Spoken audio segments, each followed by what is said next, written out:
Hi, welcome to this week's edition of Blue Circle. Again, John, Dave and myself. Going to look back over Leinster's great victory against Glasgow last weekend. Look forward to our match against the Saints and all the other European Cup action. So boys, a fantastic eked out result over in Scotstoun. I think we did more in fairness than I eked was it about out. to say that. I thought it was one of the best performances I can remember in recent years. Mm-hmm. It was absolutely superb. The defence was superb. When we lifted the pace to attack, it was superb. The scrum went well, the line-out went well. It was just a really, really good performance. And when that team was picked, We were all gone. Losing bonus point would be a really good I achievement. wasn't overly confident, but boy did they put it up to them. And it's given the coaches some serious questions in a couple of positions for this weekend. Yeah, absolutely. I wouldn't have said eked out either. I think. We're under a bit of pressure now the first half an hour. Well, I think that Glasgow eked out a losing bonus point at home to They They didn't were- get one. They didn't get one. They were. They nearly got one, but They we were- held them out. Sorry, I thought they did. Excuse me. No. They were throwing me off now with that Sorry. one.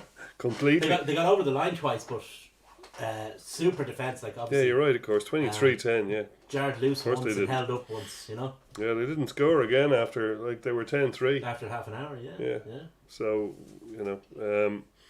anyway, I've forgotten what I was going to say on that bombshell there. About Glasgow eking out a losing bonus point, which they didn't. Which they didn't. Yeah. So what I was going to say was they were missing 7 players from their absolute top of the line team. We rested We changed. the full 15, All 15 that started stepped down. the previous. And there was 6 common players from both match day 23s So and none of the starters. none of the starters. So that's what 17 players that we had in Lyon that we didn't have. That's unbelievable. Ridiculous. It is unbelievable. Yeah. And Glasgow aren't mugs. That's a good team. No, even with Like- 7 missing, they're certainly not mugs. I was listening to a podcast today and I thought it was interesting. Someone made a point on it, saying, "Is that bad for the league?" I think it might have been Tommy Bowe actually during the commentary or the post match. Saying Possibly. Leinster's B team can beat a pretty well stocked, say 3/4 full Glasgow. Yeah, and we were only saying last week how Glasgow have always had a good set of covering players. They've had. They're one of the better squads. Yeah, they've always got a Fijian, a couple of Kiwis, some South Africans. They've always players that they have all year that are Lilian Masanga, who hardly ever played for them, for example. Fairly decent names that they have in there. So you would be expecting, even with 7 players, and Leinster's record in Scotland generally, we don't tend to go over First there. win in 7 years. There. Is it really? Wow. Well, in the Pro 4 or Pro 12. I didn't think it was that bad, but yeah, we seem to struggle over there. So in the light of all of that, it was a spectacularly good achievement, I would have said, for Devon Toner being probably the only one you would see in a starting 15 for the Heineken Cup. That there's a few guys in there, as Dave was saying, that the stat that Murray Kinsella sent around there during the week. I think he made 48 tackles over two games. That's just off the charts. And there's a guy who struggled with injury in the academy. Was kind of, he got a senior contract, promptly got injured again, and now he's so fit he's able to pull off 48 tackles in 2 games, none missed as well, which is just as impressive. It kind of ties into a question that we got from Mick Thompson, and it might be a bit cheeky, but there's a certain core of truth to it. He asks, could Leinster's B team win the Pro 14? And if the answer is yes, is the competition in trouble? Yeah, well, that ties right into what we were saying, all right? Yeah. I don't know. No, Leinster's B team couldn't win the Pro 14 because if you imagine the team that went out on last Saturday, going up against a fully loaded Munster, for example, in Thomond Park, that'd be a different kettle. We might of fish see that in a altogether. few weeks. We might see it. Well, I don't think we'd see a fully loaded Munster either. But that'd be a different kettle of fish in a knockout match. That Leinster B team could probably get to a Pro 14 semi-final. But there's quite a few weak dud teams in the league that you would say that there's a good chance that they'd make a playoff anyway. It's a bit of a question, would Leinster beat the All Blacks? They used to be going around back in 2012. But I mean, if they were to play, You know the way was it? Some League of Ireland teams actually had a second team that was playing in Division. They have a Premier League and then Division 1. Yeah, they do that. Like Yeah. Shamrock yeah. Rovers, I Shamrock think, Rovers, have- and I think, But I yeah. mean that kind of situation that should have a Leinster first and a Leinster seconds. Mm-hmm. I know it's kind of hypothetical, but you would still, there's a lot of dross in the league that you'd think that they might make it into a playoff situation. For sure, but they Oh, wouldn't you- win the league. They'd win. They'd certainly get to a playoff, but they wouldn't win the league. Because you get into a league, a final situation, you get Munster fully loaded, you get Glasgow again fully loaded, Scarlets, and you find yourself it's a whole different bag of spanners, as Eddie would say. Well, look, we're always going on about Heineken Cup Leinster. Heineken Cup Leinster, admittedly without Johnny Sexton, struggled to put away Ulster in a quarter final last year in our home patch. You know, for Ulster had example. their best match in probably 5 years. Okay, but you know that same Ulster team be playing in the Pro For 14. sure, but if they were to play, that Ulster team were to play as they have done, you know, week in, week out, like they raised their game spectacularly in that match. But can they sustain it over the course of a season, you know? Yeah. Well, the thing is, like what we're talking about is they don't have to sustain it over the course of a season. They only have to get lucky once. Yeah. You But know? that's in a cup knockout Yeah, situation. once you get to the playoffs, is For what sure, I mean. yeah. I mean, if we were to play, you know, a weakened team against that Ulster team, playing the way they played in a Pro 14 knockout, it'd be very touch and go whether they'd win. Yeah. You know, and so you have, and of course, knockout rugby is a different mindset, because I mean, the idea that Leinster would ever put out that team in a knockout is weird, but you can't get too far ahead of yourself. They're a brilliant team. They're one of the Leinster's B team is one of the best teams in the league. Yeah. But at the same time, you don't want to take the mick. If it was a situation where the Leinster's B team was so far ahead of everyone else, then it certainly would be bad for the competition. It's a funny competition though. Like you've got Italian teams with their own. You know, every nation's teams in the league have their own stuff going on. Like Their own agendas, yeah. Wales are in a shambles with their union and their being at loggerheads with their regions. Like can we You've just got a different set of, and Leicester are in the situation where they're the development, you know, they're the development centre of Irish rugby pretty much, and they're funded well. They don't have any issues with funding like the Welsh, for example, do. The Italians do. The Scottish have a bit of fun. I mean, they've only two teams, but they still don't have quite the funding of Leinster. So we are at a distinct advantage in the league, in fairness. Whether that, you know, is the league ever going but to? like, you know, there's a Harry Chestnut again. Like, Yeah. what's the reason for the Welsh provincial side or districts? What's the reason for them? Because, like, we can That's understand. they'll irrelevant say- though. It's still But- for but like- whatever reason, but it's like still they'll a say- fact. But they, like, if you look at their records, right?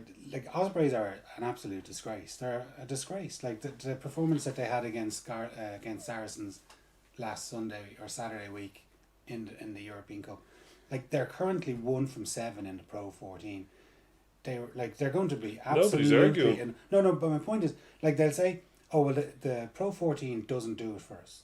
But like, what does do it for them? Surely the whole point of qualifying as the only Welsh team to qualify for the European Cup was to try and participate in it, and yet when they are willfully Well, like they've no players for a start. All their top players were No. playing the fucking Barbarians but last like, what's the week. point you in know? that? Exactly. So that What's 64,000 the point in people that? can go in and pay into the Millennium Stadium to That's what it's to about. give them a few quid. Money, Donald money. That's what they need.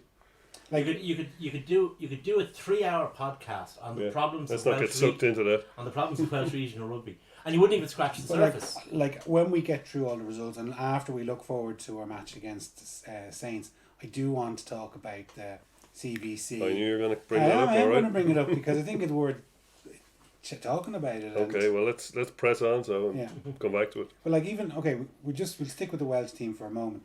Like look at their results during the week. They were beaten by the Cheetahs. Like Ospreys were beaten by the Cheetahs at home. The Dragons were beaten by Zebra at home. Scarlets were beaten comprehensively by Ulster for who turned up for 30 minutes, were great, and then packed up the tent and went home. And they still beat them 29-5. And, you know, Cardiff then went over and beat Treviso over there, which is fair enough. But, like, all the other teams are appalling, like. all four of them are appalling on their day. Look, Like if let's let's not say- get sucked okay, into this okay. wormhole. I mean, when it comes down to it, they were missing all their internationals. It's the problem with the Welsh regions is the way that Something Welsh said- rugby has serious structural issues. Like, can I just? The Dragons missing their internationals. We're missing like a couple of players. Next They were- week on they- Bash the Welsh, No, we will sorry, have. I don't mean. But I'm just, like they were beaten by Zebre at home, and like the scoreline was Dragons 12, Zebre 39. Like, do you know And what I mean? it's Zebre's first win in 16 months or something. Anyway, look,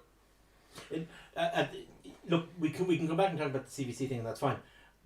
But at the end of the day, I mean, the problem with Welsh rugby, just encapsulating it in and of itself, is there are multiple problems to do with the Yep. game from the grassroots level all the way up to the very top of the game, and every single level has its own problem, has big problems. the And very big, top of the game is going great. They're winning no, Grand but what I'm Slams. saying and- is how it's administered, how people feel about it. And every single level has competing forces going at loggerheads with one another, and there is no easy resolution. The only way to fix Welsh rugby is to get rugby in Wales, get everyone involved in it, shove them off onto Anglesey Island or something, and build a wall around it, right? And then let somebody else come in and run Welsh rugby for the benefit of rugby in Wales, because that's not what's been done. It's been run. They should get the FAI in maybe. I'll tell you the way. Beyond John Delaney's going cheap. beyond how the international team is run, the FAI look at the WRU below international level and go, amateurs.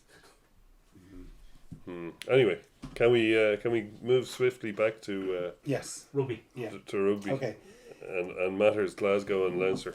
That was our 7th win from 7. Like going very strong in the league. We've scored 34 tries in those 7 games, only conceding 11. Like It's getting silly. it's a well-oiled machine at this stage, isn't it? Yeah, we've You know, only dropped 2 points. And what could possibly happen is we can get to, as we did last season, kind of quarter final. January or February. Yeah. And just And then just kind of say, well, Foot let's off the rest pedal. our players. pick AIL selects. Yeah, well, that may be what happens yet again. But at least let's put ourselves in the position to do that. Yeah. You know, whether we do it or not. Did anyone stand out in particular? Like, obviously, I thought the back row were just Back row superb. fantastic. Back row. Absolutely superb. Were incredible because who are they up against as well? They're up against players who would be arguably rated ahead of all 3 of them, or all 4 of them if you're going to count the bench. And you have to, because he came on so early. Yeah, absolutely. Your man Connors is just such a find. I know we were talking about him earlier, but when you put him up with Josh van der Fleer, who's a similarly demonic tackler and has similar high, he seems to be able to do everything: carry, tackle, get back up again, pass, he can offload. He can do season he can there do seems to everything. be somebody bursting But through. now, that's yeah, just but like, now you've got a couple of seasons ago we lost. Heaslip had to retire. Yeah. Well, he got injured, say, in that warm up against England, and then he was out on the injured list for nearly a year. Sean and then O'Brien, Dan Levy. And then but like Levy burst through, Conan came through, then O'Brien, moves over to England, and then we've another batch of fellas coming through. Like, it's just phenomenal. It is. We've got the Scott Pennies and the Connors. There's so many of them. I think they're just probably taking it a little bit handy with Scott Penny because he's so young. Yeah. He came up for a back rower in that position to come up so early from the academy. It says a lot about his quality, but it also says they're not going to play him week in, week out. So Will Connors is somebody you can play week in, week out by the looks of him. He's. He reminded me. Do you know? He reminded me a lot of Topirich. Yeah, doing his Reminded me chop an awful tackles. lot of Topirich. A taller to Pirich. Yeah, he was there, annoying, getting in the middle of everything, tackle after tackle after tackle after tackle. He's really put it up to the coaches All the now. tackles are down around the knees. Yeah, Like all He's the a tackles. chopper, yeah, he's not going to give away Big too many time. penalties. Yeah. He's really put it up to the coaches now for the weekend. Yeah. And I hope they do take someone from left field and go, you deserve your Stick chance him in now. there. I'd love Yeah. to see that. Yeah, well, Rather than just been pragmatic and say no, we stick to the. Pragmatic is how you win I know, but tournaments, still, though, you know. you have to reward endeavour as well. You know. Yeah, I totally agree, but In fairness, Josh was one of our best players against yeah, Leon. he was doing So- all that. You've got that's why it's such a tricky decision to. Yeah. If Josh hadn't done anything, and was just coming in as the Ireland man, that'd be a different situation. But he's not. He's actually playing really, really Yeah, well. yeah. He was It's instrumental in that. Yeah. The yeah, you got lockdown. the lockdown. So it just shows you it's a really, really difficult situation to be in for the coaches. One that I'm sure they're delighted with. But one guy I want to give a certain amount of kudos to, because he hasn't been mentioned a lot this week, is although he managed to make Sky Sports Team of the Week, weirdly, was Oisin Dowling. I thought he had a great game. You know that old thing, if your back row is completely dominant and you don't notice the blind side, you know he's been brilliant. And he came on, didn't he? Yeah, he came on after, was it 10 minutes? Very short. Yeah. And he was absolutely superb. I think he deserves an awful lot of credit. Yeah. Like we know Murdo, one of our two listeners and viewers, was obviously a Glasgow fan. Like they're struggling now. Like they're fourth in our conference. They're 3 from 7 on 15 points. Like they're 6 points behind fourth place. Third place Cheetahs. Yeah, they're not looking too clever, and they've got a bit of a lame duck coach. There's a reason why Jim Gavin announced he was going last week and not 2 months ago. You know. Yeah, it's a long season that they have to wait for Rennie to. You know what happened with Ireland. You know what happened with Leinster. Indeed, Yeah, when Joe Schmidt was yeah. on the way out. We kind of fell off the cliff a little bit. We got back on it in the end to win the Donkey Derby, but still, obviously Joe Schmidt this year, Dave Rennie. It happens a lot. If you know a coach isn't going to be around next year, isn't going to be, you know, Deciding your contract, all that kind of stuff. It's very hard to get 100% motivation for him, even though you'll say you should and you'll believe you are, but you won't necessarily be. The lame duck coaches is probably a bit harsh, but that's in reality what the situation is. No, like fair play to the guy. He's sticking it out yeah. until June. Yeah. He's which is cutting it fine to get into the Wallabies, but he's honouring his commitments to Glasgow as he said he would, which is fair enough. But it's like you say, he won't be there next season. He can't give you a contract. He can't, there's lots of things he's not going to be interested in. So it just it's a double-edged sword. In some ways it's, let's win it for Dave because he's off and we really think he's great. And then the other side of it is, well, Dave's off. Think he's great, but he's not going to put any money in our pockets next year. We did have one question to tie back into what we were saying about guys getting picked on merit, form, whatever. It's from Michael Keogh. And he asks, do many of the older Leinster squad need to be released at the end of the season to make way for the young lads? As a few of the central contract players are coming out of contract, for example, Toner, Healy, Carney, Sexton, and even few of the Leinster contracted lads, McFadden, Carney. Is there another batch of senior cup / leaving certs to push into the academy again? Yeah, well, of the ones you name, I can see Devin Toner sticking around a bit. I can see, Healy's going gangbusters. To a certain extent, whilst I wouldn't advocate being as Darwinian as they are down in Munster, unless a guy isn't doing you good, then you keep him. Or isn't... If a guy's still capable of providing something, then you keep him. Yeah. Even But you can't just consign someone to the Knackers yard when they're 29. it's not. I mean, it's hitting 30. Yeah, it's not Logan's Run like. No, but that's a sci-fi reference for the older fan there. He'll remember Jenny Aguirre's boobs. But it's not something you can do, and there is a benefit to having guys around. I mean, Gervin Dempsey stuck around. He's the and one I a was going to superb mention, mentor, to the other guys there. To Rob Kearney. So there's yes, you don't want bed blockers, as I think was a phrase you used in the past. Yeah. But at the same time, you don't want it to be like, what was it, Mad Max 3, where all the kids were running the show, or that episode of Star Trek. I'm really going to start on a sci-fi vibe at the moment, where the kids were in charge. You don't necessarily want that. You have to strike the right balance. Of course, and a player, Gervin Dempsey is a great example. He's a real team guy. He was happy to step back, and mentor fellas like Carney in the last year of his Leinster days, as Carney himself may or may not do. I'd say it'll depend on other offers and the money that Leinster are offering, because he probably won't get a central contract again. So it's will he get money in Japan or wherever the hell else, or for a year or two, or will he, sign a 1 year contract with Leinster to avoid having to move house. Yeah, that's it. Yeah, move pubs. So yeah, that's interesting. Who was it you mentioned? Toner, Healy. Toner. Read them all out again. Toner, Healy, Carney, Sexton, and then the Leinster guys like McFadden and Carney. Dave. Yeah. Well, Dave Carney being, what is he now? 30, just about 31 maybe. Yeah, he's not exactly. He's not. Won't be going for that a bus old. pass any day soon, like. Fergus McFadden might be coming towards the end again. Although the way he hit Rory, what's his face? That was pretty special, Rory right? Jackson the other day. He doesn't look like he's suffering from brittle bones. But that's his thing. His commitment. He Yeah. gives you serious commitment, and he's always seriously in shape when he's not injured. Obviously, his fitness is great. I was looking at the ages of some of the guys. There's nobody that's really. I mean, Sexton's got another year on a central contract, so he's going absolutely nowhere. I mean, it's up to the other. It's the bit of the Munster one there. You'd have to rip the shirt off his back. Oh, to be The cold young dead lads. hands. Out of the cold dead hands. That was Charlton Heston, wasn't It was, yeah. it? So, he may start to fade towards the end of his contract. He may not. He may be on the lines at That's the the end of the year. coaches. Like, You know? we, Who that was knows? Donegal Callan talking about Mick Galway Mm-hmm. 20 years ago. But it's up to the coach to recognise. Of course. Yeah. It's not. Like, if.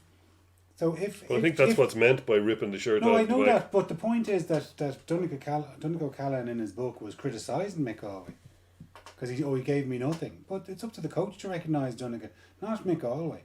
Do you know what I mean? And it's like if Johnny Sexton is playing better than Ross Byrne or whoever is his backup, Harry Byrne, Harry Byrne, whoever it Kieran is, Frawley. whoever it is, then it's up to them to display that they're. And then obviously the coaches need to be a bit more enlightened, perhaps, than ones that were sticking with the tried and tested. I also think players have a. I'm not saying that you should. Oh, sorry, I've reached the magic age. I should step aside and allow. What I'm saying is players have a kind of responsibility to the team and to the club. No, to- it's a the- professional game. It's their No, livelihood. I'm not Dave. saying It's that. I'm not saying they should step aside, but they do have it to share knowledge, for example, and to be somebody like Gervin Dempsey was. That's the model.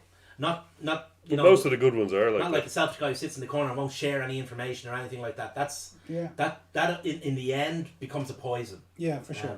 But We have another question in actually. Some guy who's obviously wandered across by mistake our feed. Sean Smith, he's our unfortunate viewer tonight, asks, now that we have a bevy of top, because it ties back into what we were saying earlier, a bevy of top class back row forwards, how long will it be until Nusafora, my favourite person, starts whispering in some ears that the future will be better away from Leinster? And 3, 2, about now. What is it? Any time now. Yeah, but that's the way it works. That's the you way. see, I've Our, got to say, Newsford's doing a fantastic job. Look Absolutely. at another not for Irish- Leinster. But another But well, for Ireland. Hold on. They've been dreadful for Ireland. Let's just say, right, someone said to me there recently about the number of ex-Leinster players that are currently plying their trade in Connacht. My point was that all those lads would be working in a bank or a shop or playing in England in the Championship whatever or they're doing, wherever. but they wouldn't be France. rugby professionals in Ireland if they didn't have the opportunity to go to Connacht. So it's nothing to do. Like, it's given them an opportunity, and if they're better than the local guys, so be it. So what? At the end of the day, it's their profession. If you qualify as an IT consultant, a web designer, an accountant, or a vet, whatever you do in your life, there shouldn't be a restraint of trade. Say, oh, you can only practice your profession in one particular locale. If you want to move, you move. That's what people do. They go to better themselves. If in you other want places. to move, you move. Well, you see, Dave, you're just misnomer. That's actually bullshit. Like, for instance, the Joey Carberry one is bullshit. I know for 100% for a fact that he was offered on the table to go to Belfast. Himself and no. his dad said no. There was an offer made by Munster that they said, well, if you don't want to go to Belfast, we'll offer you. No one from the IRFU putting a crowbar or a gun to his head. He made that decision himself because he saw he would get a better opportunity to get game time at 10 in Munster rather than in Leinster. There are many ways to make people make the decisions you want them to make, Jason. Well, who made the decision for him? He made the decision, himself and his dad. And let me tell you, Luke McGrath and him fell out over it. That's how far it went. It wasn't to do it. If Luke McGrath wouldn't have fallen out with him over it, if if he had been said, well, I understand perfectly that, you know, Joe Schmidt and David Nucifora were putting enormous pressure on you to move. I understand that, but I'm still pissed off with you. That the point was that it was Joey Carberry's decision to move, not the Irish coach or the Irish whatever Nucifora's position is. Well, you see, Dave, I'm you not going come to argue from, with him. from your little tinfoil hat perspective. I just don't think he's very good at his job. I'm sorry, I just don't think he is. He's just signed another of the Irish internationals has just re-signed. So, So what? Well, if he wasn't doing a good job, he wouldn't have got him to resign. in fairness, I mean, who Well, but apparently, according to all the insiders in the Irish media, he was gone. Neil Francis wrote an article about him leaving. Nucifora. No, Bundyaki. Oh, Bundyaki. Well, if your argument No, is no. Neil But Francis, hold on, the you've point lost is, your argument. but there was plenty of other Irish journalists that were all saying, well, Bundyaki, is he going, is he not going? Probably is going. Big money offers The from week France. before he signed, we were saying, I don't think he'll go. And we're not big money journalists in newspapers. But we I mean, don't in know. fairness, But we don't know. Well, we know more than we obviously knew more than the daily newspapers knew. It's wishful thinking on our behalf, saying, well, it would be great if he stayed because it would be a huge fill-up and boost to the province of Connacht. But the point is, we don't know. But the reality is that the IRFU have managed to hold on to another marquee signing, and very few have left except by their own volition. For instance, Zebo going over to Paris. Mm-hmm. Yeah, but at the end of the day, I mean, Bundyaki came in, he predates Nucifora, for example. So he came in to be part of that system, right? So all he's done, so at best, all you can say is he hasn't screwed up things too badly. I mean, you look at his actual job title is elite player development officer. He's in charge of elite player development and elite coach development, and he hasn't been successful neither. You look at He's facilitated the Leinster bringing in. Team has He's already missed facilitated its Leinster goals bringing under in. the strategic He's plan. facilitated After Leinster 1 bringing year, in. What? The national team has missed its goals under the strategic plan after 1 year. Well, because we didn't get out of a World Cup We quarter-final. finished outside the top two in the Six Nations, and we didn't win a World Cup quarter final. And you know what? Sport isn't all about graphs and charts. It's But you just said we're all professionals, and it's about professional decisions and stuff like that. This is of course it is. But you give the opportunity for the sportsmen on the pitch to be the best that they are. And by the way, like, it's not a computer game. It's made up of 15 individuals made up of flesh and blood. Yeah, that can just. It's not just flipping a coin to say, oh, today they're all going to win, tomorrow they're all going to lose. It's individuals trying to act in unison on a pitch to come up with a result. Sometimes it happens, sometimes it doesn't. I'm sure you've played sports in your previous life, Dave. You go onto a pitch, you go out of the changing room expecting that we want to win, we need to win, hopefully we'll win, but you walk in and you've lost. That's life, that's what happens. Yeah, that's what happens. So you can't just predetermine, say, our goal at the end of this is to win the league or win. Of course that's your goal, but only one team can win the league. So the other 13 teams in the Pro 14 are going to not achieve their goals. Yeah, Because and every team and sets generally, every team, and team generally sets in a professional goal. sport, teams that don't reach their goals, their management loses their jobs. No, because except in Irish rugby. Well, no, not really, because every single team that's in the league sets out their goal at the start of the season to win the league, to win the cup. They set out their goal. Yeah. And only one team can win the league and only one team can win the cup. That's it. Yeah, but 4 So teams everyone can get else, to a semi-final. so everyone else can fail. 4 teams can get to a semi-final. For sure, yeah. Okay. And the point is that we've been talking about this, and this is the But so for, what, for, though? for so long. And one of the reasons why he was hired was to get us to that next He doesn't level. coach the team. No, he doesn't. So But he managed to hold Wait, on. He seems to be getting all the credit for coaching the team, except Is he? when he's not getting the credit for coaching the Well, team. no, Dennis Joe Smith is coaching well, the one team. of his He jobs does was to nothing. keep the It's Irish. hard to know. One of his jobs is to keep the Irish players living and playing in Ireland, I know, which he has achieved. He managed to stem the massive exodus between Well, 2000 and no. 2015. I mean, what was that exodus? One guy? Well, look. The point is, Dave. I mean, he didn't exactly. Well, no, hold on, but like the playing fields are starting to change. There's a lot of money coming into rugby now, far more than there used to be. Even when Brian O'Driscoll was playing, there's a lot more money now available for average players. Like, if Brian O'Driscoll probably didn't make half as much as some of the average players that are currently playing. Possibly. But And- neither did anyone else in any other No, country, for so sure. it was still all relevant. But he was still going around and trying to get a better deal, and because of the management of the players, regardless of whether it was still the ethos that the IRFU had, that the players would be managed, that their game time would be limited, that they would be looked after exceptionally well, and there was also a carrot that probably 10 years ago was taken away, was the tax thing, but that's gone. But up to that, there was various different things that were keeping the Irish players staying and playing in Ireland. And Nucifora has managed to do that. He's managed to keep all of those players playing in Ireland. Otherwise, we'll be going to watch an AIL team. But those guys weren't leaving before he arrived, so he But hasn't I've just made any explained difference. to you why. And that's my point. But that no. he doesn't actually seem to do anything. But He's there for credit, but he's not there for. Well, and that's remember, not true. the senior team isn't his sole responsibility. I mean, his responsibility is the AIL, which most people think is there's an element of shambles to it. His responsibility is the women's team, which is a complete disaster. If he has three jobs, he's failed at two of them. Well, the women's team needs to be just root and branch sorted out, because none of the women have ever played rugby before.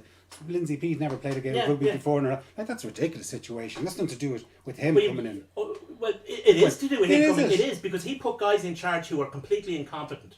He was responsible for the hiring of Tom Tierney, for example, and he was responsible for getting the Irish team during the Six Nations to pull out of the thing and go and play sevens when none of them wanted to. Well, we went from a situation where we were finishing in runners up. We were the first Irish senior team to beat the All Blacks was the women's team. We were finishing as runners up in World Cups. Now we're ranked below Spain, right? And that's all. And his attitude to it on television is always, that's the women. It's a very dismissive attitude to it.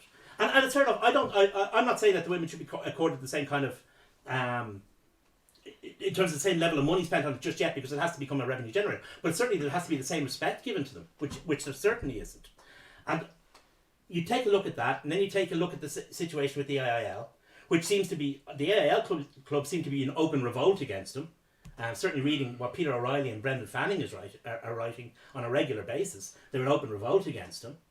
And then you look at the situation where you've got, if you look at any top company, you've got 4 management positions, right? Like in the IRFU, in Irish rugby, there are 5 top managers. There's the CEO, who's the Irish coach, and you've got 4 provincial coaches. You look at the coaching turnover, under Nucifora, it's been huge. There's been a massive coaching turnover under him. Really? Yes, Name them. 10. There's been 10 coaching changes By since who? he came in. By who? You had the Connacht. You had a situation where Pat Lam was there for 4 seasons. I'm not talking about him because he predated him. But you've got the situation. I mean, you've got. Well, name them. You've Crowley. You've Erasmus. You've. Well, hold on. You have to go through each individual one. One guy went off to coach his country to the World Cup. So the IRFU had a coach in place in one of the Irish provincial teams. We have 4 provincial teams, and one of the coaches, up to about 3 seasons ago, is the guy whose next job he coached to the World Cup, to win the World Cup. So? The point is that that's an exceptionally good appointment to get him there in the first place. And it was an exceptionally bad piece of management by David Nucifora to leave a release clause in his contract after 2 years. Are you a lawyer now that you know the ins and outs? After 12 months previously, that same clause was exercised by Pat Lam to get out of his Connacht contract. That's poor. But sorry, Dave, that's what maybe contracts are in you don't know what's in a contract. I don't know what's in a contract. But the point is that I know if there's a loophole in a contract. But hold on. But maybe that's what the manager wants. Maybe you're not going to get him otherwise without having this in it. Well, according to Brendan Fanning now, and I'm not saying he's but according to Brendan Fanning, how would he know? How would he know what's in a contract? Do you think Pat Lam goes around and says, "There's my contract"? No, but there's the 55 pages of my contract. Erasmus told him that he was quite happy for there to be no release clause in his contract, and that it was insisted upon by Nucifora. Funny enough, in case things went badly, they could get rid of him. They weren't that confident. Well, maybe you have to have that option in it. I don't know. Well, maybe you do, but at the same time, if you were in your work and you had that kind of turnover amongst top level management, you'd be having an inquiry. But like, you simply would. Hold on, you mentioned one. We've mentioned one who went on to so coach the Springboks. There's the Pat Lam thing, which I'm leaving aside. Pat Lam went off to get a job over in Newcastle. Matt O'Connor. 4 years. Matt O'Connor was useless. Matt O'Connor was useless and deserved to be sacked after 2 years. Why did Nucifora hire him then? Because as you said, if he was useless you live now, and he was die, useless then. But you live and die in your results. You live and die in your results. So why wasn't Joe Schmidt sacked after the 2015 World Cup or this World Cup? He was allowed to walk out with his head held high, and that's fair enough. After all, he did Why? Because he won a Grand Slam, he won 3 championships, He won. He How many beat points did that get us in the game against Japan? Look, you want to have an infantile argument, But David. You know, that's the point. You keep saying it's a professional game. It's a professional It game. is. Eating It is. bread is soon forgotten in professional well, sports. clearly by you. But by everyone. That's the whole point. And if you want to be really professional, and the thing is that David Nucifora, by a lot of standards, has not succeeded.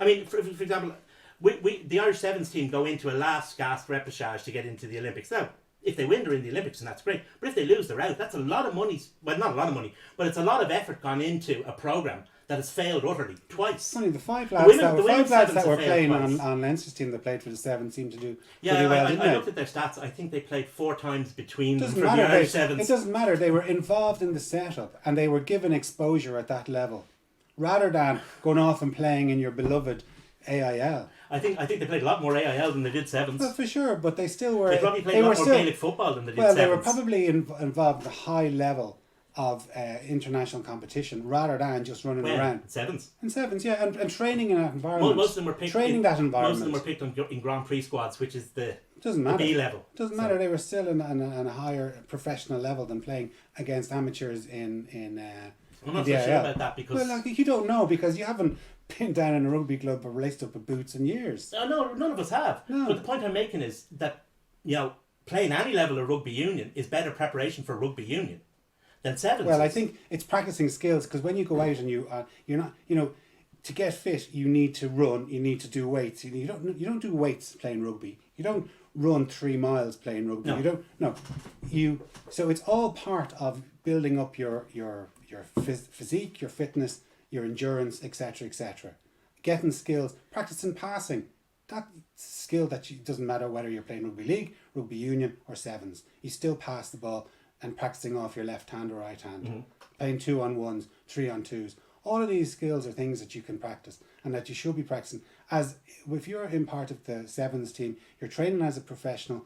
You're in an environment where you're going into work every day, rather than a guy, I agree with you on playing that. Yeah. AIL Yeah. and trying to hold down a 9 to 5 and go and training I twice. agree a with you week. that the environment is certainly beneficial to guys who might not be in that environment. Right, look, but the we've- game itself, I we've don't gone think is any wa- benefit. Right, okay, we've gone way off.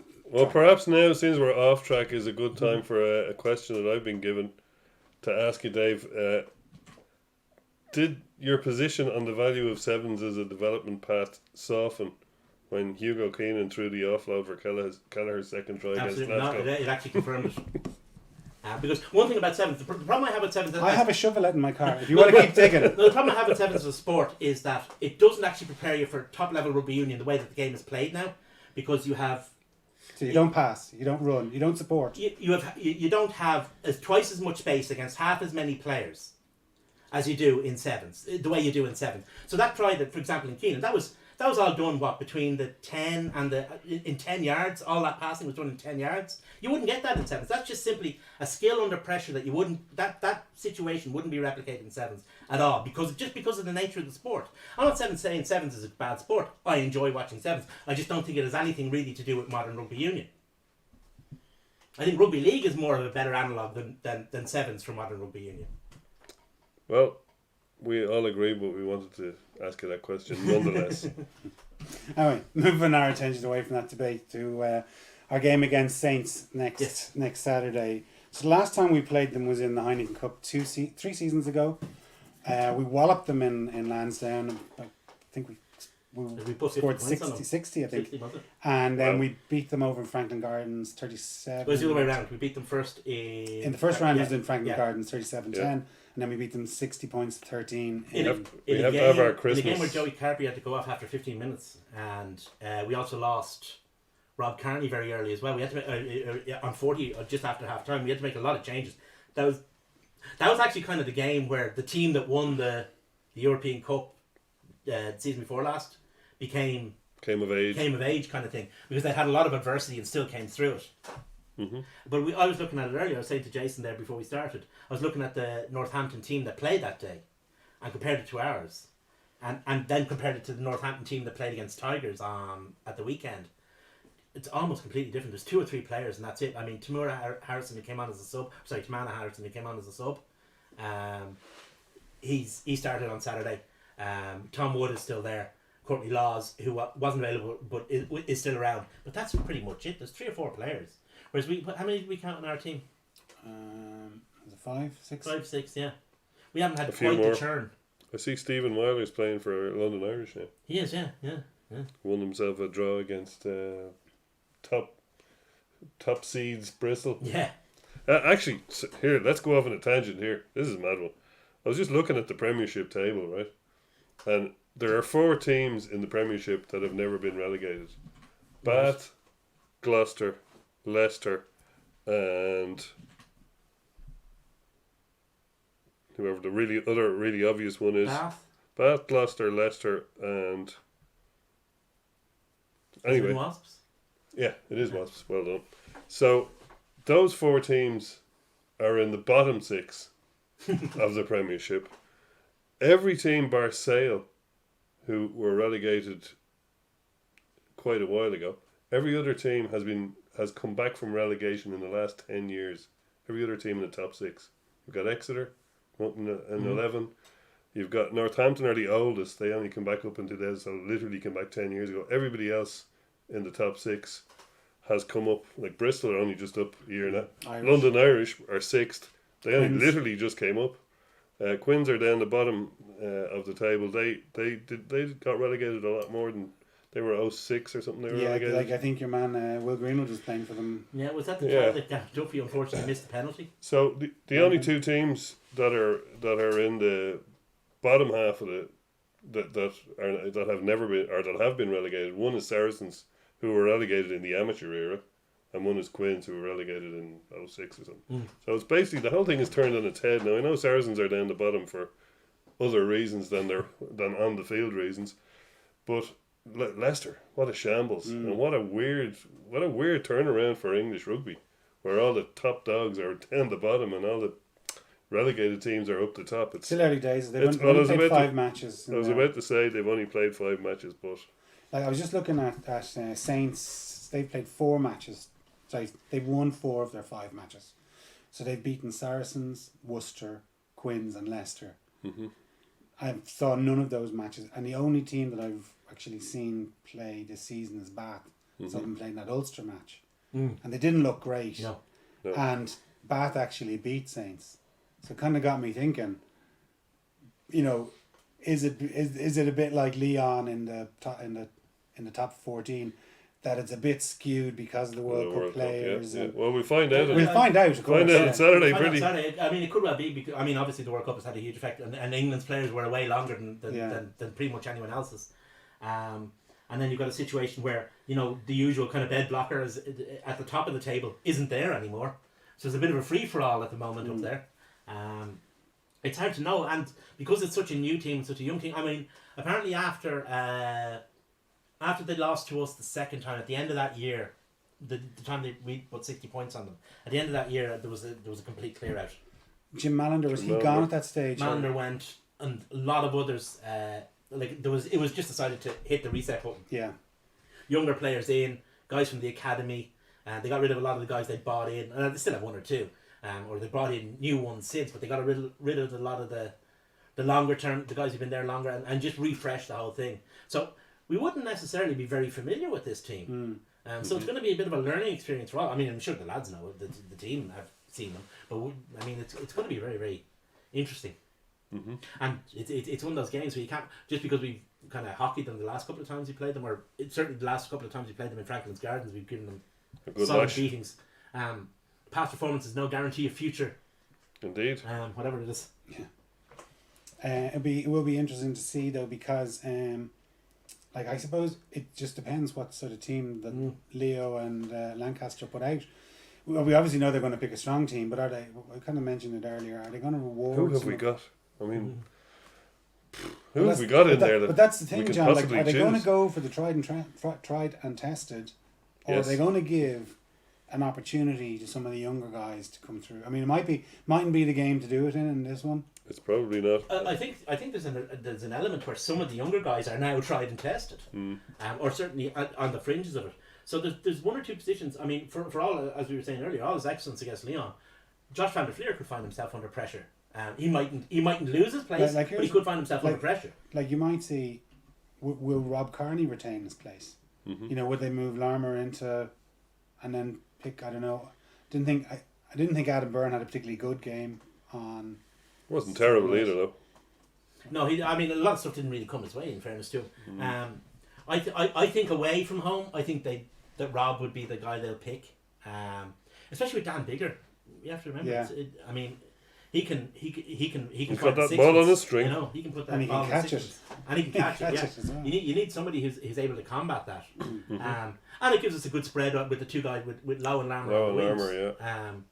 Yeah. So James Lowe is, one of the first names on the team sheet. I mean, a guy Gotta who's, say. who, like we were talking about him earlier, a guy who's really pushed up hard and was a guy that wasn't really wasn't one of the guys who was trumpeted, but has pushed up hard is Hugo Keelan. Mm-hmm. He's been superb. Anytime I've seen him play for Leicester, he's been absolutely superb. He's silky, isn't he? Yeah, he really seems is. That Yeah. classic thing, But he's time a on the good ball. fullback Yeah. as well. He's a big boot in him. He's good in the air. Yeah. So I I mean, thought the two O'Briens in the centre were good as Yeah, well. You right. know, like and I know he's the Irish international centre, but like Henshaw needs a big game because yeah, you kind of feel that his time in Leinster has been a bit disappointing. He's consistently injured. He rarely shines for. You don't when it's normally in defence. Don't think he links particularly brilliantly with Ringrose. yeah. I think it's kind of frustrating Dunno. because on the times he has been Might be a fit bit harsh and, there, and James. well and played well, you see how good he is. For example, Yeah. against Montpellier in the RDS, if you remember, he was absolutely brilliant that day. And that adds to the frustration. But as things stand, is he the form 12? I don't think he is. No. I think. Okay, Joe Tamani's been out with an injury, but Joe Tamani was in better form than him, and Conor O'Brien is in And- better Conor Joe form. O'Brien Tamani had was- a great game. Joe Tamani was selected in the Benetton game. Mm-hmm. Yeah, He cried off, and I think they brought Henshaw in. yeah. Yeah. And then it's A obviously. bit early. And then do we go?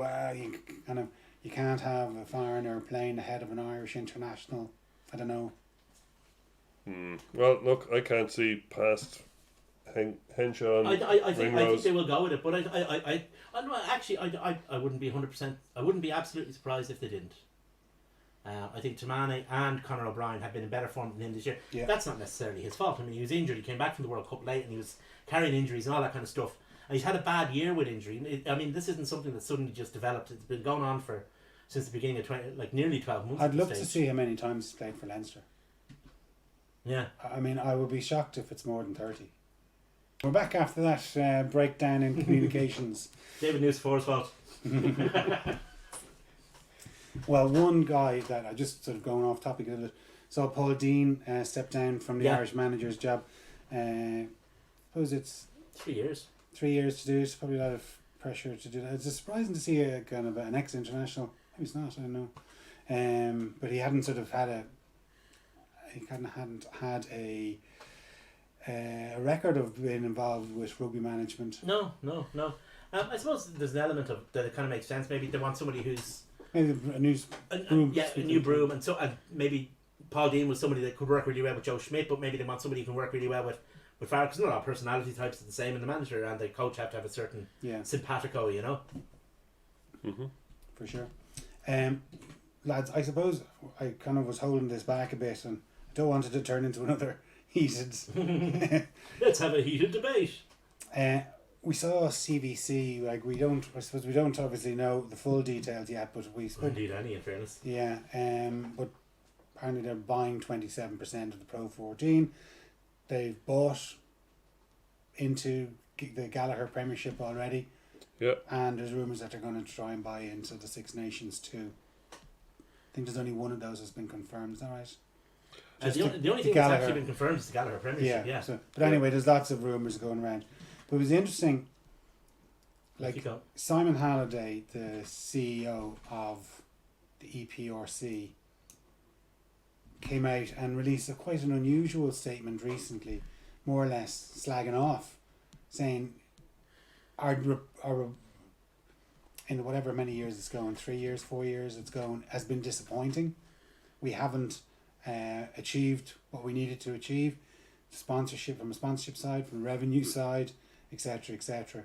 He then said that there's talk that that everything is on the table. They're going to have discussions whether they reduce it further, whether they increase numbers from 20 up to 24 or down to 16, whether they make groups, like instead of having groups of 5 they go to groups of 4.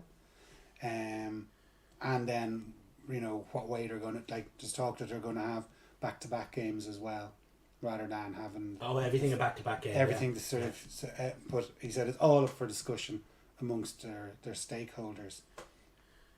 Then I read a little article by Tony Rowe, who's the CEO of Exeter Chiefs. I think I sent that one on to you. He said, and I was surprised to hear it when he mentioned that the Exeter Chiefs have they find it very difficult to sell out the European games, but not so the Premiership games. And it just, then as it leads on to the argument of, is the European rugby, it's a fantastic tournament, we love it, you know what I mean, but do we know the French they prioritised the Top 14. And more the English teams seem to be prioritising the Gallagher Premiership. That's because it's such a hard league and they have relegation. And you also have to remember that the French get a huge amount of money for the European Cup. Yeah. They have a massive television deal, far more than the Premiership or anyone else for that matter. So there is that. It's hard to know. I mean, they ballsed it up. I mean, everything that they said they were going to do, they didn't do. But regardless that the thing that the tournament is we can't go back and change it. We can't go and hit rewind. It's happened. Mm-hmm. Where we compete in this new competition. Clearly, it's not what it was sold to be, but that's the reality that we're dealing in. But it seems that with CVC coming in, then the Osprey CEO, Rob Davis. Don't look at us. Look at this. Yeah. I'm not sure if he did it intentionally or unintentionally. But ignore the small Northern Irish man in the corner. But he more or less said, well, there is going to be a B&I league. Well, I think he said British League, and then he kind of... I don't think he did. I think that was just a headline in Wales Online. I don't think, yeah. But anyway, it will be something else that the Welsh can call British and everyone else can call British and Irish. But, hey, what do you want? I'm ambivalent about it, personally. I'm happy as long as we're all getting our rugby. I don't really care if it's a British and Irish league, a Pro 14. I'm not. There are people in this world who are welded ideologically to. It's like capitalism v communism. There are people out there who say unions shouldn't be let run the game. They're total gobshites and they'll make a bollocks of it. You need the men with the money in there running it because they know all about commercials and blah blah blah. And you'll also get people who say, oh no, these guys coming in with all this money are going to ruin our lovely game. So that's an argument that's been running since Jesus was a boy. I think most of us just want to see a good game of rugby. I know, but obviously we're on a professional train now. We're not. There's no going back. Would you, if you as a punter, which is more attractive to you to go and watch? Leinster against the Southern Kings, Leinster against Zebre, or Leinster against Exeter, or Leinster against Leicester? Well, did you find any more extremes there, Jason? That's a pretty rough comparison. Well, Leicester are languishing, as you mentioned earlier. What would be more attractive, Leinster against Munster or Leinster against Ealing Trailfinders? There's a different comparison. We're going to play Munster anyway. But we've no tradition of playing against Southern Kings except for the last 2 seasons, or no tradition of playing the Italian teams except for the last 5-6 seasons. Well, this is why I say I'm not welded in a doctrinaire way to either competition. I'm not. Pro 14 is fine. It's got its bad points. It's got its good points. God knows a B&I league would have its bad points too. But lads, look at some. You're mentioning the good ones. Okay, right. That's fine. I didn't mean to. I'm trying to say that it's, as a boy growing up, I watched rugby special, like probably most of the people who were watching this or 2 of you, and I just remember the names of the English clubs because they were on the telly. And Harlequins had a rugby league team as well every Saturday. And as a result, I would have more attraction to watch an English team against an Irish team than I would to watch a South African team and they're not one of the good South African teams. They're not the Free State. Okay, no, fine, Free State, but the Southern Kings aren't. No. Right? No. And unfortunately, that they don't have the stars from the World Cup playing for They either of the They provinces. didn't even make the Curry Cup roundup on the same rugby Yeah. special, unlike the others. You see, there's a couple of issues around. For start, the only thing we know is happening is the Gallagher Premiership thing, right? That's the only thing we know is happening. Or sorry, that's the only thing that is certainly happening. We know that the Pro 12 investment is happening, but it hasn't happened yet. And whatever about the Six Nations, that's going to be a whole thing. One thing I find interesting is the one competition they're not talking about is the European competition. Yes, but I was going to lead on to that. I find it interesting that they're not talking about that. And I think there's a lot So of who's not talking about it? CBC. CBC. yeah, they don't appear to be anyway. Certainly not in any of the guys who are writing about CVC aren't writing about CVC and the EPRC. Yeah. Or EPCR, sorry. So that's quite interesting in and of itself. The thing is, I mean, a lot of the drive for a British and Irish league has emerged from a drive for an Anglo-Welsh league, because the Welsh have this idea that the panacea for all the ills of the Welsh game, and we're not going to go into them again, but it is to be playing regular games against English clubs. But So Go on, fire away, yeah. the reality is very, very different. English clubs get their lowest, generally actually their season's lowest attendances when Welsh clubs visit. It happened for Saracens, it happened for various clubs in Europe last year. When they were playing Welsh clubs, they generally got season low attendances. Welsh clubs, with the exception of Cardiff, who were up, I think, maybe 100 punters, generally don't get any real bump from playing English clubs, because the Welsh fan knows that the English clubs are way in advance of them in terms of, you know, if you're Dragons and Worcester come to town, even Worcester, you're going to get They pretty much- are coming to town yeah, you're going to next week. You're going to get pummeled. We'll see. So there's not that huge buy-in to it that they think that there would be. But it's become this almost shibboleth that the panacea for all their ills is to play against the English on a regular basis. And because they're tied into the Pro 14 contractually, blah, blah, blah, blah, blah, that has grown into a British and Irish league. The reality of the situation is the English clubs have no interest in Welsh rugby. To them, it has nothing they want. It doesn't have money. It doesn't have blue chip sponsorships. It doesn't have the numbers, just in terms of the sheer groundswell of numbers. And they don't really have the teams. Irish rugby, on the other hand, is the complete opposite, but that's a different story. But I think that the Irish rugby is trying to get into the English market. I think I Because, agree with you. like, yeah. let's face it, we're playing against Italian teams that they're not a big draw. Likewise, there's very little rivalry built up. Like, Welsh fans don't travel over here. You know, handfuls, pockets of fans come over for a night out or whatever. But you're not getting a ton of supporters coming over. That's because they've no money, Jason. If they had loads of money like us, they'd be here every week. No, wait a minute. Well, no, but there is. I mean, that is a problem for. I mean, rugby in England is a well-heeled game. Rugby in Wales is But like, is it's the different. market though. Yeah. It's the market. I mean, look at the sponsors that have come from the Pro 14. ABN AMRO was a Dutch bank, but it was headquartered in Ireland. And the only market that Rabobank actually in Pro 14 land. Sorry, Rabobank. Sorry. Yeah. In the only market they operated in Was Pro in- 14 land Yes, was was in Ireland. Likewise, then you've got Guinness currently, And Magnus. and Magner is an Irish company. So do you know what I mean? It was the Irish bringing in even like if you look at the referee's jersey, they've got air on it, and they have big red accountancy. Oh, Big Red Cloud, yeah. And like they're Irish. So it's the Irish. I think they're a company from Munster. They were their nominated business. Yeah. Thing that So time, the point is, it's Irish sponsors that's bringing, sponsoring the jerseys of the referees. It's bringing in title sponsors. I think in descending order of likeliness, right, is British and Irish League, nothing changing. English and Irish League, Anglo-Welsh. Yeah, but like we saw, I'm just in terms of likelihood. but like I think it has to be the BNI league. I mean, Yeah. like, We have to take the Welsh with us.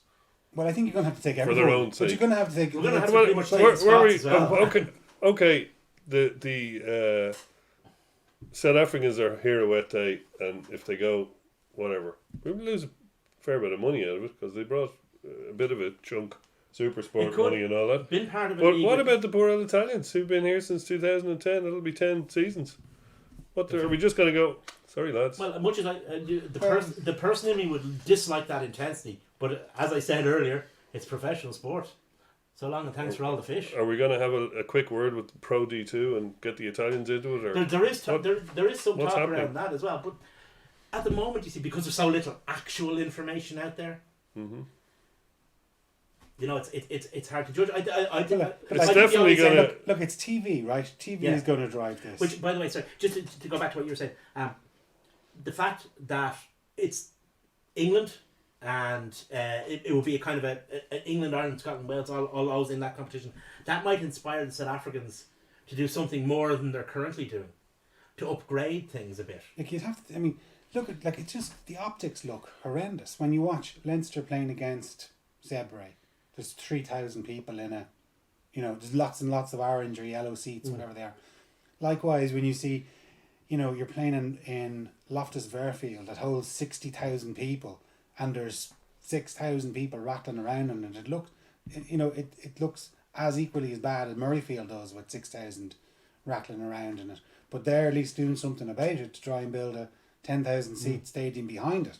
But like the South Africans need to, like they've just won the World Cup, but very few of the players play in the two franchises that play in our league. Their stated aim has been over the last year or two that they want to have 4 teams in Super Rugby and 4 teams in a Northern Hemisphere competition.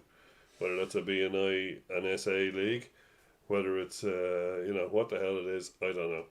But that's where they want to get it. They want But to just foot what- firmly in But both just because camps. they want it doesn't necessarily No, mean it's what's absolutely. right for us. Absolutely. Do you know what I mean? Like we've to look after ourselves, and Of course. like we mentioned the results earlier on. You know, going back to the Pro 14 that were played at the weekend. You know, like the 2 Scottish teams are Edinburgh won in Munster. Edinburgh like pretty much a full strength team beat Munster's B team. Like Munster's made as many changes as we did in our match that we went to Glasgow. They beat them in Munster though. They beat them in Munster, but like, you know, they That's didn't Cork, hammer somebody them. Munster. They didn't hammer them. They beat them by 2 points. Do you know what I mean? True. Like your firsts are playing someone else's seconds, and sure they won, fine, but There's an element out of all this talk. There's an element of the syllogism about it. You know, we must do something. This is something. Ergo, we We must have to do do it. this. The other side of that is, all dogs have 4 legs. A cat has 4 legs. All dogs are cats. Following that path doesn't necessarily lead No, you to the but- question. but what you would have to say, Dave, is that we like CVC are going to buy 27% of the commercial rights of the league. Yes. They are paying 120 million, if you believe what's in every single newspaper. It seems to be the going rate. Right. They're not How much paying. did they give the English league? It was a bit more than that, wasn't it? I don't know, but It doesn't really matter. But the point is, they're giving all this money, or they're going to give all this money. They're not doing it for the crack. No. They're doing it for some Oh no, reason, they're doing it to make more money. for sure. But they have got some plan. They're not just doing it on a whim and saying, "Oh well, it'd be great to have this as a, you know, to own 27% of this league and 27% of that league."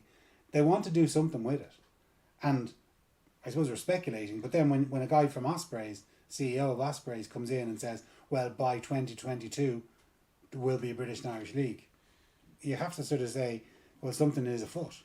Well, Now, what way they're going to do that? Are they going to have it in conferences? Are they going to? We don't know. I think Whether they're going going to have to. Are they going to include Italian teams? Are they going to include Who South knows? African? Who knows? Who But knows? something's afoot, and whether that means no more Europe, then Hold no. on, Murdo has landed. Sorry, Murdo's commenting. Oh, that's a long comment. Catch your thoughts already. That's he's blaming Edinburgh. Unusual for a Glaswegian. Yeah, he's pretty much right on that. Yeah. Well, if you're going to read it out, then read Oh it yeah, out. sorry. Murdo writes on our live blog live stream. First, I think the SRU have invested all their money in Edinburgh. We have no new decent players for 3 years, bar a few nobodies who have never played. We've lost big in Nakawara, I presume, and Hogg. The academy is not a great conveyor belt either. We have an aging team and only see high profile, and the only new high profile player was Hugh Jones, and the SRU forced him on Rennie, and he doesn't rate him.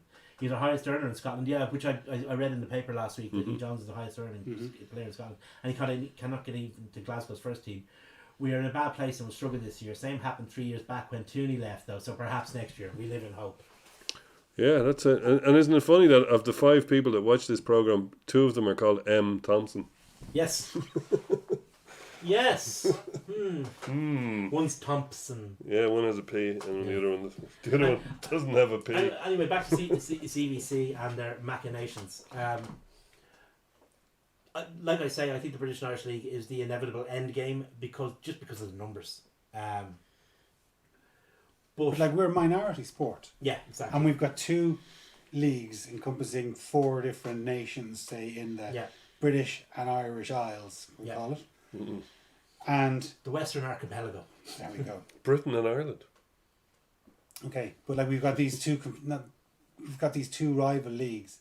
Surely it makes more sense to actually, when we play against each other in It may the do. 6 nations, we represent each other on the same team for the Lions. Can I throw a few curves at you on that then? Okay. Premiership is a bigger league than the Pro 14 in terms of financially, right? They have a salary cap. Yeah. How do we police that when unions are in the mix? Dunno. And you know, does that mean that the salary cap goes out the window for a British and Irish league? And does that mean that we all can spend whatever the hell we want? Who's going to be running it? Are Ireland and Wales and Scotland going to join the PRL, or is it going to be a whole new thing? I know our league is currently a mixture of all kinds of things, but still the unions own the league. Yeah. No unions have any hands on English rugby, club rugby, not at all. So how you mix all those things together successfully is going to be a bit of an issue for all sides. Well, 67% of the league they own, isn't it? But all sides of that, all pieces of that pie chart are going to have issues with the other pieces of that pie chart and how it's all going to work. So it's a massive headache to get it all together on so many levels. You've also got, cost of living in London and possibly Dublin next compared to the cost of living in South Wales Leinster players have been applying for a cost of living allowance for living in Dublin. Really? Or players based on the east coast are looking to get a cost of living allowance. But that's a separate thing. Have you seen price of houses in Galway? You've also got a situation where and this is you've got basically between what the Gallagher Premiership you've got and say Ireland, you've got 2 countries, 2 separate legal countries, 2 separate things. You've also got 4, maybe 5 nations involved. So there's loads and loads of kind of possible issues. But at the same time, you've also got a huge bag of cash. Yeah. Which does generally smooth over a lot of things. Smooths over a lot of things. And boys, just like, I hope the IRFU, whatever cash that they do get from this, I hope that they don't go down the road of just ploughing it all into players' wages. No. Like, they won't. No, but you, and that at least we know that there's a guardian there for it.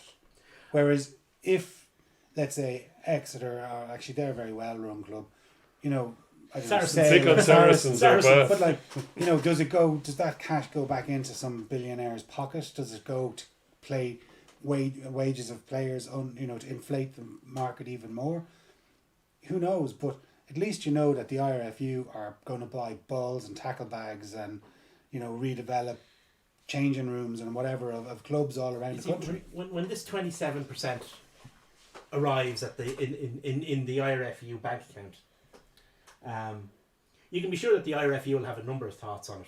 First of all, they'll be hedging against the next 10 years because it's an upfront payment. It's not new money. It's an upfront payment. So they'll be hedging against it. And they'll use it the way that they've always used all the money that's come in over the last 20 years. Correctly. Pretty much. Except for the hurling But they'll use it correctly, because that's what my big fear about that money is, that in Wales They'll drink it. it'll go no. It'll go out of the game, because guys who have for the last 10 years been putting money in after money after money after money Want into their money regions back. for no return, in fairness to them, Mm-hmm. are going to say, well, hang on, this gives us a chance to get a bit of our money back. That is my big fear, and that'll go out of the game. I don't think that's going to happen. They've already written off all those owners. It is a worry, though. Well, it might go into servicing the debt that's on the stadium. That's pretty That's much virtually gone cleared now. at this stage. Well, now. they still Yeah. had to play, as Yeah. you mentioned earlier, a Babas game to Yeah. bring money into the coffers of the union outside the window. Yeah, but I think that debt is now all but Okay. cleared. Okay. There's a few years left, yeah. It's not too Yeah. bad. It's manageable now. Maybe we could use the money to buy the FAI share. I was just going to say that. I was surprised you hadn't mentioned it yet, Jay. Wow, so I was holding it back, Dave. But no, I mean it's an interesting situation, but we just don't have enough actual information to.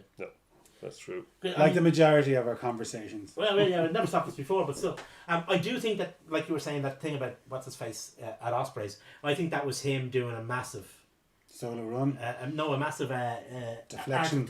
art of distraction job. Club's Because- on its knees. Oh, look, over there. But I'm a sure B United. the other owners of or CEOs of all the other clubs involved, I'm sure they're a bit pissed off Oh, that yeah. he let the cat out of the bag a little bit. If there was a cat in the bag, they'll be very pissed off about it. And the other thing that just tied into that is Mike Ruddock. So maybe we'll discuss that before we come to the Yeah, end sure. of the show. Yeah. But because Ospreys are obviously, you're talking about the shambles on the pitch, they're complete utter shambles off the pitch Yeah. until now. Well, he's only signed up for a month Yeah, officially. he's come in to do what He's Graham doing a Henry TED. did. He's doing a Graham Henry job. Yeah. No better, man. Yeah. Yeah, he's got. Maybe it's his personal choice. I presume it's his personal choice, because the idea that Mike Ruddock, a coach of his caliber, isn't involved at the elite level surprises me. Well, I think he probably had his fill when he Well, there's the whole exited Wales from, thing, yeah. from Wales in the It first ju- place. It, But like, just surprises me. I mean, how old is he? Will he be nearly 60? 60s? Yes. Oh, well on into the So 60s, you've I'd got to say. think that maybe at that point you're kind of gearing down instead of. I'm sure it's a very stressful Yeah. job. You know what I mean? Being a Yeah. coach of a team and trying to balance everything and the amount of effort. Like you know, anecdotally you hear Oh, you never- fellas of the never coaches. The ends. coaches are in on their day off. They're in, 7 in in the the morning, morning. and they don't leave till 7 or 8 Oh, at night. no, I agree with that. All that. No, I'm just surprised that for so long, But a I coach agree of with you. his When caliber. when he was in his 50s, Yeah. he still was Yeah. fairly, coaching Lansdowne Underutilized. or under 20s for Because Ireland. he's a brilliant coach. Yeah. Brilliant coach. I mean, he was our first professional coach, wasn't he? He was, yeah. Way back. So was he the first professional coach? I think so, he was, yeah. And obviously he's huge success with Wales. He was very good with our under 20s as well. He won a Grand Slam. Mhm. So man knows how to win a Grand Slam. Doesn't it? Anyway, boys, as ever, thanks a million. Thanks very much for watching. If you are following us on Twitter and Facebook, please give us a like and a thumbs up. And thanks again for watching. Cheers. Thanks.